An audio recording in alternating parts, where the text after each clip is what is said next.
Happy Thursday, everybody. Today is Advocacy Thursday, and the topic is what to say when your doctor says everything looks normal. Welcome to this beautiful sunny morning. So we're taking advantage of getting our sun this morning. It's just not too hot, just perfect weather in Pennsylvania. Hi, I'm Dr. Rose Petrilla, the Primal Professor, and this is your Daily Spoonful, your quick but mighty dose of low-carb truth to fuel your day and to strengthen your self-advocacy muscle.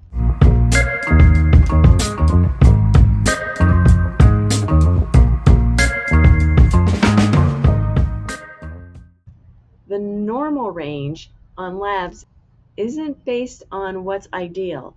It's based on population averages. And in today's world, that population is largely overweight, insulin resistant, and inflamed. Actually, 88% of them are. So normal may just mean you're like everyone else. And that's not good. If something feels off, trust that. Don't settle. So here's some example questions that you can ask when you're at the doctor next time. So let's talk about the moment, you know, the one when you finally get your labs back and the doctor smiles and says, everything looks normal, but you don't feel normal. You're tired, you're gaining weight, your joints ache, you're bloated, foggy, anxious, all the above. Next time you're handed those labs, ask, what is my fasting insulin? Not just glucose. It matters more in the early stages. Can ask, what's my triglyceride to HDL ratio? One of the best predictors of insulin resistance. Has this number changed since last year?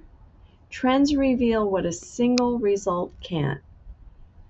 What's the optimal range? Not just the normal one. So here's your advocacy nudge. You're not a lab value, you're not a textbook, you're not an algorithm. You are a living, breathing person with a lived experience, and that matters.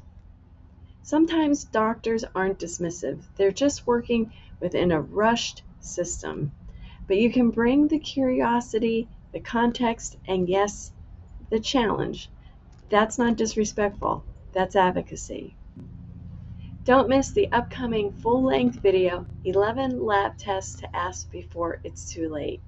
I'll walk you through what they are in a little bit of detail and why they matter and how to interpret them with confidence. Subscribe so you don't miss it.